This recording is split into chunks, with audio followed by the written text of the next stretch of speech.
L'invité du jour. L'invité du jour. L'Amicale des donneurs de sang de Saint-Marcellin présente Les Branchés du théâtre, une pièce écrite par Paul Ferrand qui s'intitule Molière et compagnie. Ce sera le dimanche 3 novembre prochain à 15h au Diapason. On en parle aujourd'hui de cette pièce et de ce chouette rendez-vous qui vous est proposé. Nous sommes en présence de la créatrice des Branchés du théâtre, Paul Ferrand. Bonjour Paul. Oui, bonjour. Alors vous n'êtes pas sur le sud Grésivaudan, vous êtes de Renage. Oui, c'est ça, Renage. Mais on vous connaît aussi parce que vous avez exercé pendant quelques années. Votre activité de coiffeuse, c'était à Vinay. Oui, c'est ça, à Vinay, oui. Et aujourd'hui, vous avez cédé la main au salon d'Anouk que tout le monde connaît. Si vous êtes sur les réseaux sociaux, on ne peut pas rater Anouk. Donc aujourd'hui, on va vous présenter sur Radio Sud Grésivaudan et votre venue le dimanche 3 novembre prochain pour votre nouvelle pièce Molière et compagnie. Tout d'abord, ça commence en quelle année les branchés du théâtre ? Eh bien, il y a 30 ans, exactement cette année. Alors vous cumuliez votre amour de la coiffure avec, vous aviez envie de rentrer dans le théâtre. C'est super, c'est ce que je voulais faire. Et on est artiste quand on est coiffeuse, mais aussi on est artiste aussi à côté. Vous aviez envie de monter votre compagnie pour monter sur scène ou pour un petit peu tout faire aussi ? Parce qu'en fait, quand j'ai monté donc cette compagnie, à la base, je voulais amener le théâtre, parce qu'on parle il y a 30 ans, donc je voulais amener le théâtre dans les petits villages, parce qu'il n'y a pas de raison qu'on ne découvre pas le théâtre. C'est par ce biais-là, et je trouvais j'avais envie de faire rire, émouvoir le public. Voilà, c'est de là que c'est parti.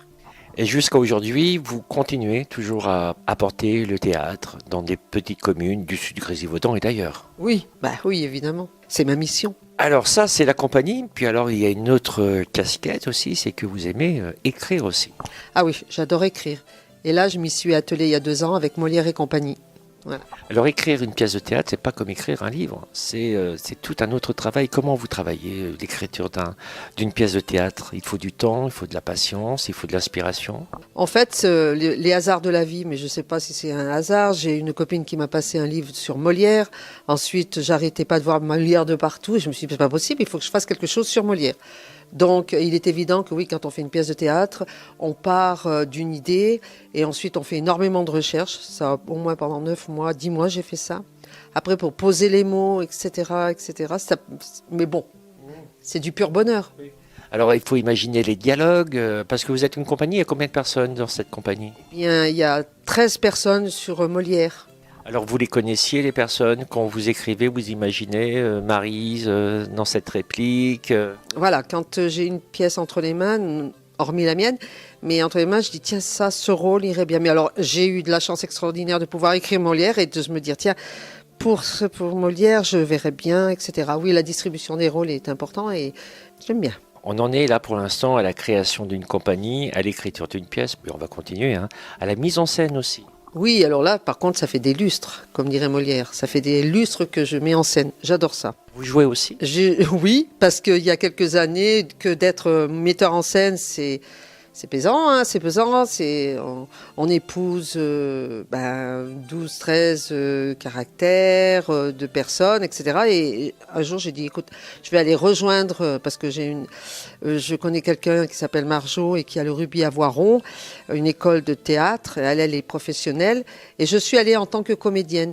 Et que d'être comédienne, c'est du pur bonheur.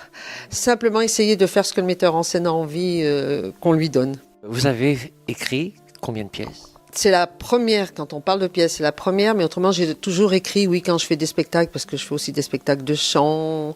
Quand je présente, plutôt que de présenter comme ça, j'écris un petit laïus. En fait, j'écris, oui. Il m'est arrivé de retrouver des écrits, puis il me dit, ouais, ça, c'est pas mal, ça. Ah, tiens donc, c'est moi. Alors aujourd'hui, Paul, nous sommes chez Maryse. C'est ici que nous sommes invités pour pouvoir parler de cette pièce et de cette compagnie, Les Branchés du théâtre. Alors Maryse Dolin de Cognat-les-Gorges. Bonjour Maryse. Bonjour. Bon, alors c'est un petit peu à votre initiative qu'on se retrouve ici en compagnie de vos copines et camarades de jeu. Vous, le théâtre, ça démarre quand ? Alors déjà, Je vais dire que pour le théâtre, je m'appelle Éline. On est 2 ou 3, je crois, à avoir un petit surnom ou un autre nom, donc je m'appelle Éline. Alors je reprends. Alors Éline, vous êtes à Cognac-les-Gorges, c'est à votre initiative que nous sommes retrouvés, puisque nous sommes croisés également sur Cognac-les-Gorges. Et vous m'avez dit, ce serait bien qu'on parle de notre pièce que l'on va jouer. Alors, on précise, c'est à but non lucratif, c'est vraiment pour les donneurs du sang, mais également pour les Blues Roses. Et nous serons tout à l'heure avec la présidente de notre secteur, Marie-Jo Royon. Maintenant avec vous, Maryse Dolin, votre découverte du théâtre. C'est je prévoyais de m'arrêter pour retraite en discutant avec la coiffeuse Aviné, qui m'a demandé ce que je prévoyais de faire. Je faisais déjà de la poterie, j'avais déjà des occupations diverses et variées, en plus de mes 4 petits-enfants.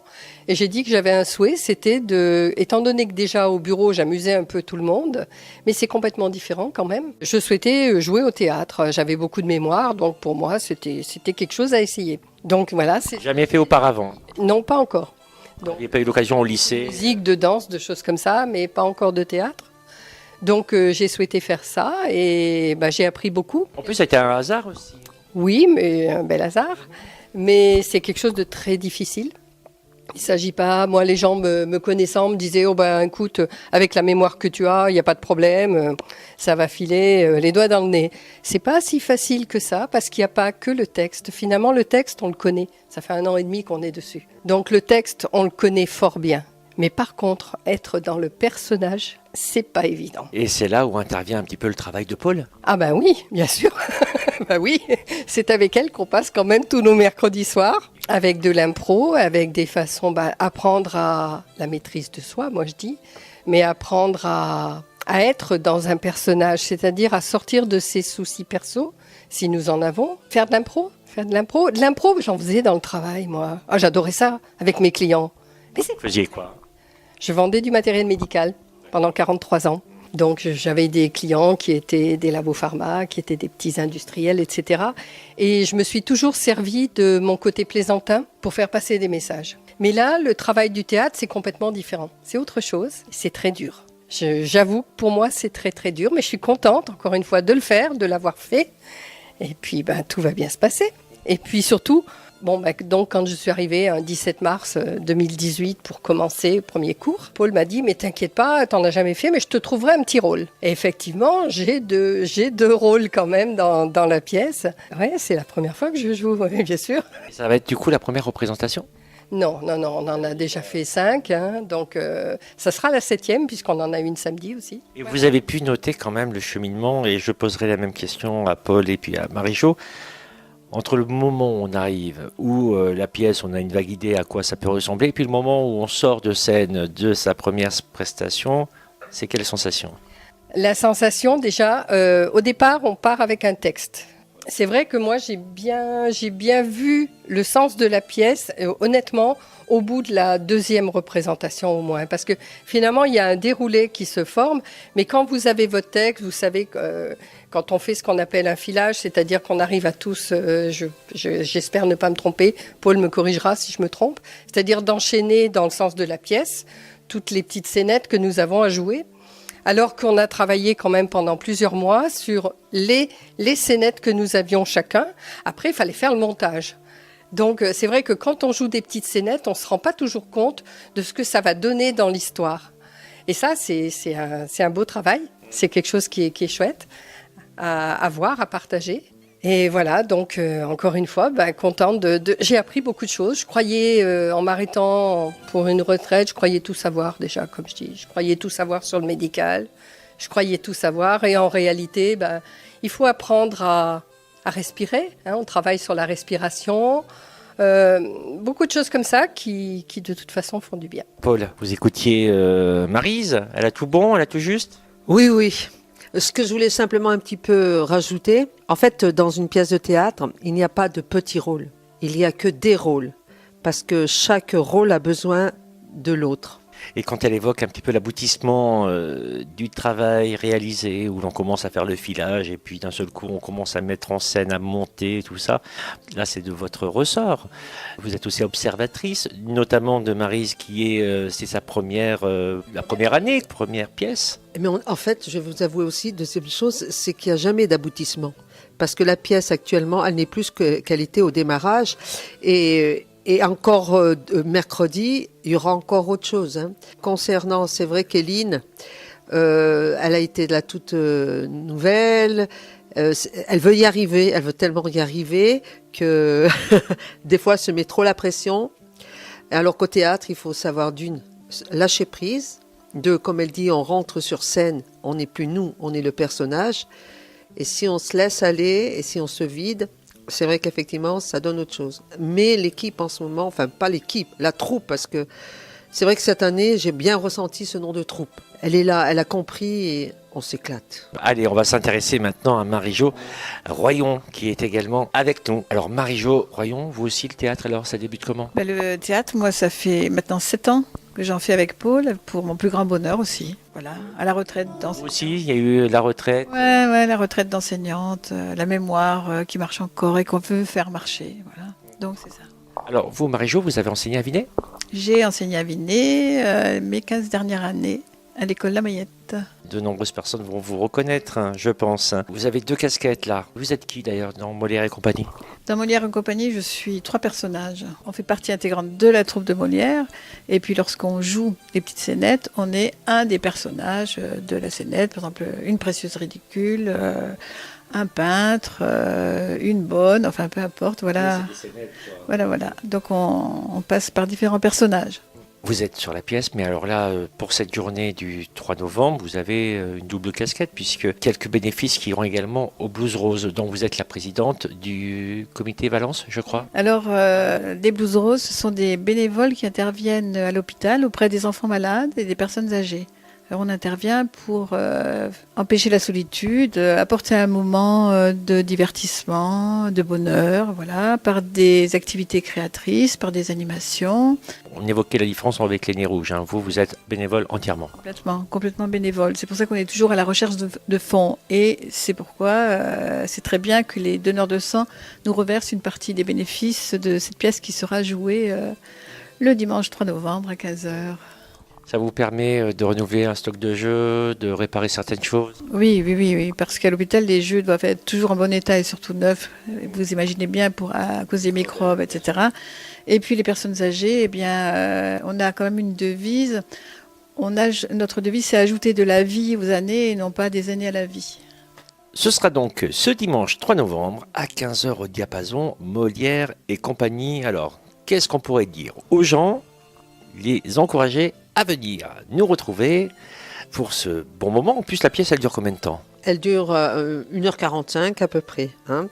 Et en fait, c'est la vie de Molière et de sa troupe et tout ce qui pouvait se passer dans sa troupe.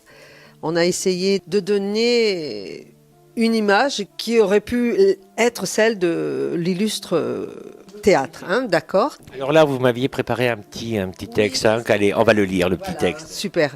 En fait, c'est une pièce où on passe, c'est vrai, de l'amour à la tristesse, du rire à la passion, mais avec toujours l'énergie commune de la troupe. Et en somme, nous investissons la scène pour rendre au mieux ce qui aurait pu être la vie de la troupe de Molière, l'illustre théâtre, et découvrir ou redécouvrir des petites scènes nettes qu'il a écrites. C'est pourquoi aussi il a été important pour vous de travailler à la recherche de la... Peut-être pas de la biographie, je ne sais pas, vous avez travaillé comment ? Si, vous avez fait la bio. J'ai fait des recherches, j'ai mis à peu près presque, on va dire 1 an, oui, 10, 12 mois, parce que c'est pas évident. Et puis, comme on parle d'une personne illustre, hein, qui est Molière et qui est connue, eh bien, il faut faire des recherches, ne pas dire n'importe quoi, et de rester fidèle à ce qu'il a été, ce qu'il est et ce qu'il sera.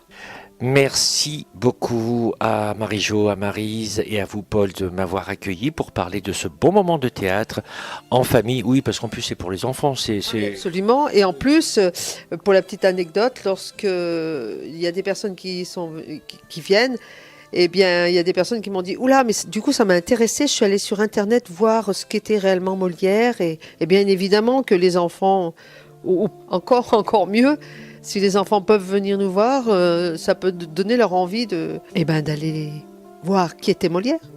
Alors, c'est pas cher non plus, 12 € une place adulte, 8 € pour les enfants. On peut se passer un bon dimanche après-midi à 15 € au Diapason à Saint-Martin, 3 novembre. Et puis rentrer après, manger des crêpes, tout simplement. Vous voyez l'histoire là ? Bonne idée. Et merci à vous.